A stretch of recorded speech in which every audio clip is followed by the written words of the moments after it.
حانت فقري حانت بيت كريستيان ميديا بزتفالالي قانقوتات اب حدا املخو بيت استوهابنا تصقاوشتنا خنمرمرو بفقري اب حانت بيت كريستيان كنعبر حبرتنا ملكت فقرنا حانت فقري حانت بيت كريستيان ميديا حانت فقري حانت بيت كريستيان ميديا كبرات تخاتاتلتي حانت فقري حانت بيت كريستيان ميديا نلومي تاريخ قدس امنا يقوبن مدر حبشان شوعي كفال حزنا لكم كريمنا لنا نابت صحف كنبلكم سناي مكتتال وقعوي محلا امنا يقوبن حزب السياحن علت كلتا تريشحن شومنتم إذن حمسان كلتن عامة مهرت فرنجي اب تاريخ سبخا كاتوليكايت بيت كريستيان مدر حبشا زير الساعة زخري زمزقبت معالتي نبرت شعو وقعو هايمنتاو محلا حوريا مسلنا امنا يقوب قدمي مس عبيتي حبو دحرقو مس عبيتي نايتن كالقود 4 عدتات سياح اخرور عد في النعمة على عد قنصي ابقمقم حدا ما اكربا تخايده بمسرت صحف قدس ابونا هايمنتاو محلا زقبرا 6 عدتات سياح حبو عد قنصي ما على لمامله اخرور عد في النعين زنبرا أوردا صنع دغله أبا وراجع أقول غزاي بنايلو مقرصي من محدار أبناي إيرترا زبا دبوب نؤس زبا سجنيتي يركبا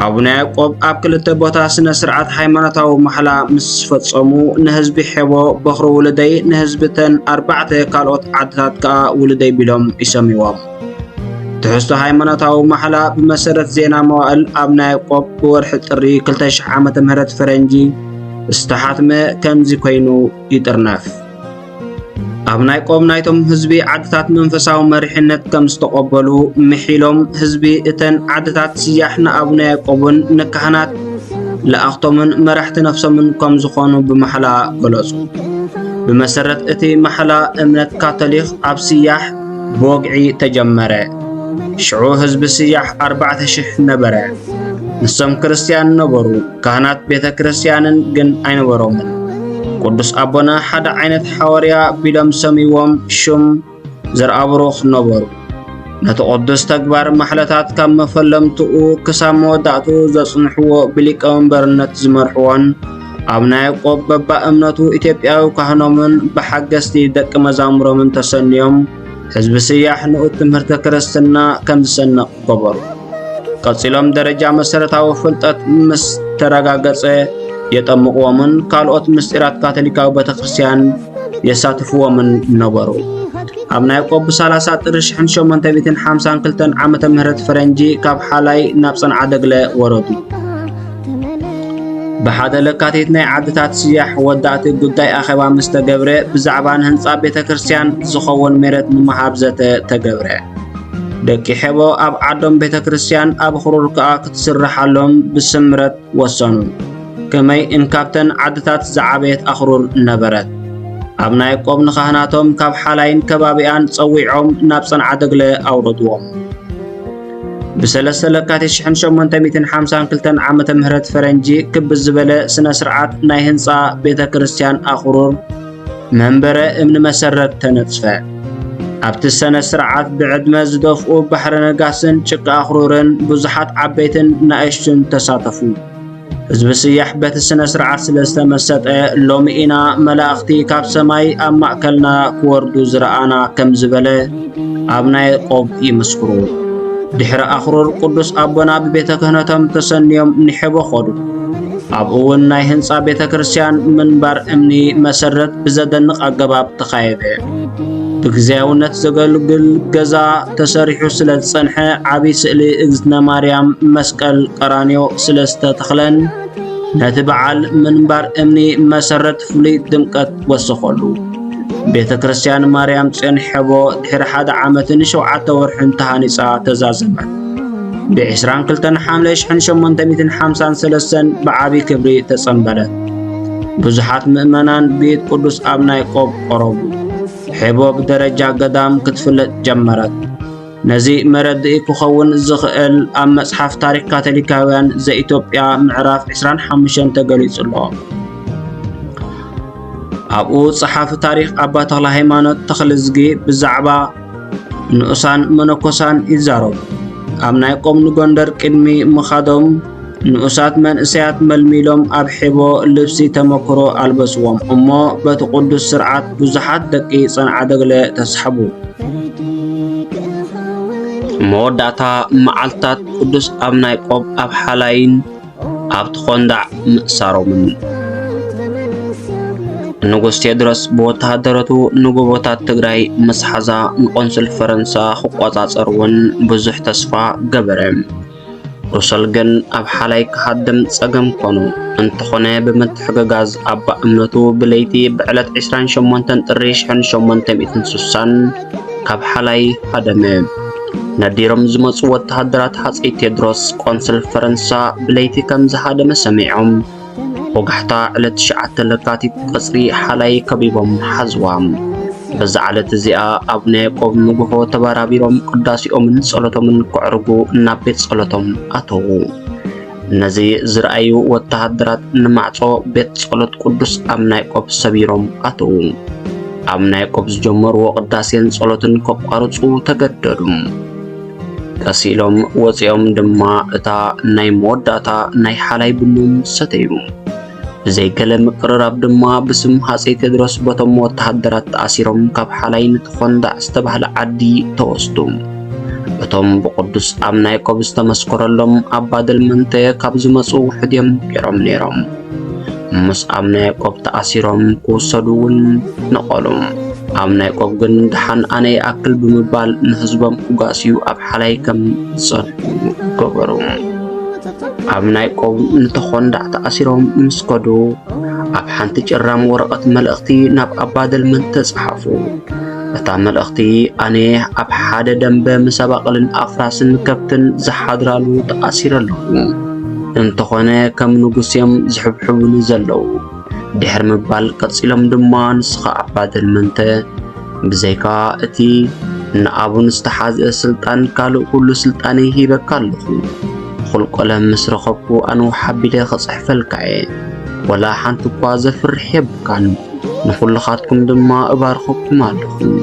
ብፍላይ ከዓ ንሓው ፊልጵኒ ኣቐዲመ እውን ንእምኩሉ ክኸይድ ኣፍቂደሉ ኣለኹ። ሓቒፈ ዝስዕመኩም ክቡራት ኣሕዋተይ ዘፍቅረኩም ያዕቆብ ይንጥነስ እናበሉ ጸሓፉ። ኣቡነ ያዕቆብ ኣብ ቅድሚ ራእሲ ቴዎድሮስ ፊት ንፊት ምእንቲ ክማጎቱ ሓስቡ።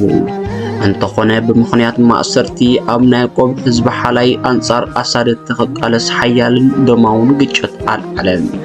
ኣቡነ ያዕቆብ እውን በዚ ሰጊኦም ነበሩ። እቲ ዝሓሸ ኣማራጺ ንኣቡነ ያዕቆብ መውፅኢ ዝኸውን ገንዘብ ኣዋፂኻ ንዕኦም ንግዚኡ ካብቲ ቦታ ምእላይ ዝብል ሓሳብ ሽማግለታት ሓላይ ተማኸሩ። ኣቡነ ያዕቆብ ድማ ነዚ ሓሳብ ተቐበልዎ።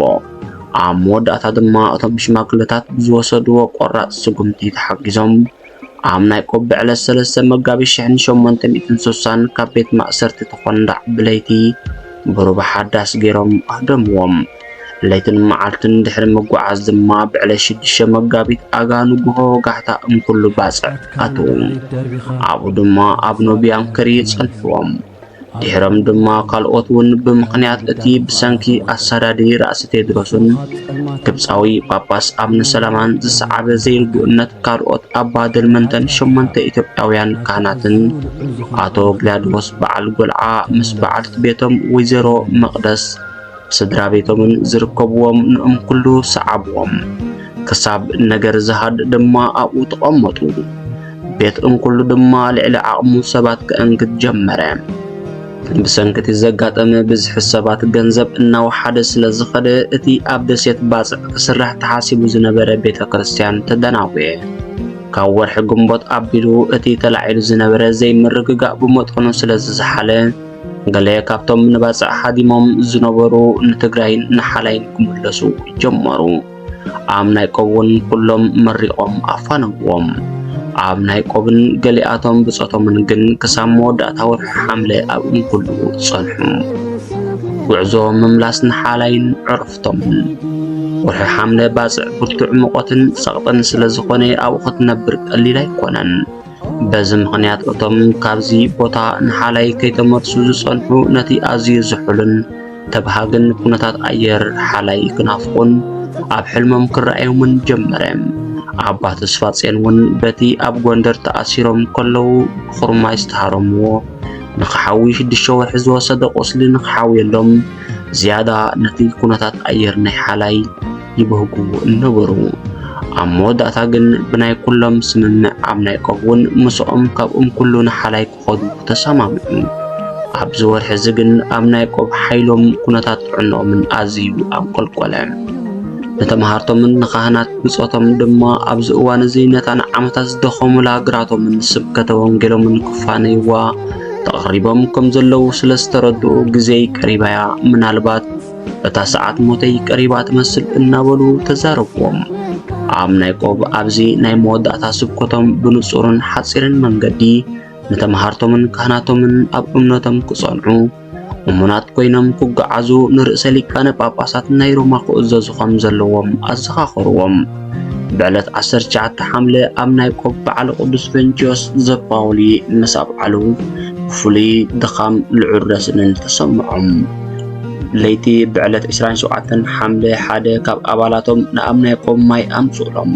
ንሶም ግን ወጋሕታ ስለ ዝነበረ ቅዳሴ ክገብሩን እታ ናይ መወዳእታ ግዚኦም ትመጽእ ከም ዘላ ፈሊጦም ኣብዩ። ሰዓታት ሞቶም ከም ዝቐረበት ተፈሊጥዎም ንኹሉ ኣብ ዝተፈላለየ እዋናት ጽሕፍዎ ዝነበሩ ውልቃዊ ወረቓቕቶም ኣብ ሓዊ ኣቃጸልዎ። ድሕሪዚ ኣባ ተክለ ሃይማኖት ንዓኹም እቲ ጥዑም ኣየር ንፋስ ናይ ሓላይ ንጥዕናኹም ዘሕውየልኩም ብምባል ሓሳብ ኣቕረቡ።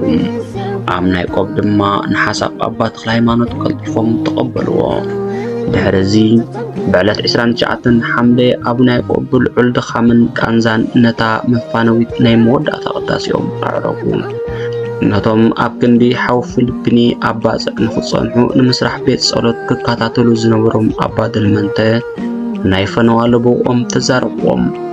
ድሕሪዚ በቲ ንጉዕዞ ዝሓሸ ዝተባህለ ሰዓታት ኣጋምሸት ድሕሪ ቀትሪ ኣግማሎም ጽዒኖም ንእምኩሉ ተፋንዮም ሕርጊጎ በጽሑ። ኣባ ተክለ ግርግስ ድማ ካብ ገመል ወዲቆም ንእሽተይ ሓደጋ ኣጋጠሞም። ናይብ ሓሰን ዝተባህለ ኣስላማይ እሙን ዓርኪ ኣብ ናይ ቆብ ድማ ኣብቲ ብለይቲ ዝኸድዎ ዝነበሩ መንገዲ የሰንዮም ነበረ። ብዕለት 30 ሓምለ ኣብ ማይ ስንቅ ዝተባህለ ቦታ በጽሑ። ኣብ ናይ ቆብ ኣብዚ ምስ በጽሑ ብረስኒ ተቖልዮም ፈጥፈጥ በሉ። ኣባ ሰይፉን ኣባ ሃይሉን ድማ ብርቱዕ ሓሚሞም መግቢ ምብላዕ ኣብዩ። ተምሃራይ ልዮ ወዲቑ ኢዱ ተሰብረ። በታ ንጎቲኣ ኣብ ሩባ ዓሊገደ ሩባ ኣጣል በጽሑ። ብኸበሳ ዝመጸ ውሒት ክሰግሩ ድማ ክዳውንቶም ጠልቀየ። ካብቲ ከባቢ ዝተላዕለ ሓያር ረስኒ ስለ ዝነበረ ዝስተ ማይ እውን ኣይረኸቡን። ብጽምኢ ማይ ነቐጹ። ሰዓት 10 ቅድሚ ቀትሪ ቁሩብ ዕረፍቲ ድሕሪ ምውሳድ ድማ ኣብቲ ሩባ ቡን ቆልዮም ክሰትዩ ጀመሩ። ተምሃራይ ገብረ ሚካኤል ንኣብ ናይ ቆብ ቡና እናቆለወሎሙ ኣብ ናይ ቆብ ድማ ቀስ ኢሎም ብህድእ ዝበለ ድምፂ ሂወቶም ካብ 3 ሰዓት ንላዕሊ ክትጸንሕ ከም ዘይትኽእል ሓበርዎ። ኩነታት ኣባ ሰይፉን ኣባ ሃይሉን ግን ኣብ ሓደጋ ስለ ዝነበረ ዝበዝሐ ኣቓልቦ ናይቶም ኣባላት ናብኦም ነበረ። ኣብ ናይ ቆብ ድማ ኣብ ልዕሊቶም ሃለዋቶም ኣጥፊኦም ዝነበሩ ኣባ ሃይሉ ጸሎት ገበረሎም። ጸገም ኣባ ሃይሉ ኩቱር ድኻም ደኣምበር ካልእ ኣይኮነን ብምባል ኣባ ሃይሉ ከም ዘይሞቱን ቁሩብ ወይኒ ክህብዎም ከም ዘለዎምን ሓበርዎም። ኣብ ናይ ቆብ ንባዕሎም ቁሩብ ወይኒ ዝተሓወሰሩ ሾርባ ሰተዩ። ድሕሪዚ ኣብ ናይ ቆብ ግዚኦም 2 ሰዓት ኣቢሉ ስለ ዝተረፎም ንኣባ ዮሃንስ ጸዊዖም ንዛዜ ገበሩ። ድሕሪኡ ከዓ ነቶም ካልኦት 7 ካህናት ብጾቶም ከምዚ እናበሉ ተዛረብዎም። ከምቲ ጎይታና ኢየሱስ ክርስቶስ ኣብ መስቀል ኮይኑ ንሐዋርያቱን ንማርያምን ዝተፋነወ ኣነ ከዓ ከምኡ እፋነወኩም ኣለኹ። ሕሜታን ጽልእን ካብ ቤትኩም ኣርሕቑ፣ ነንሕድሕድኩም ተፋቐሩ፣ ኣብ እምነትኩም ጽንዑ፣ ልዕሊ ኩሉ ከዓ ልግሲ ኣዘውትሩ፣ ብርሃን ሃገርኩም ኩኑ፣ ዝኾነ በዲለኩም እንተኾይነ እቕረበሉለይ እናበሉ ተፋነውዎም።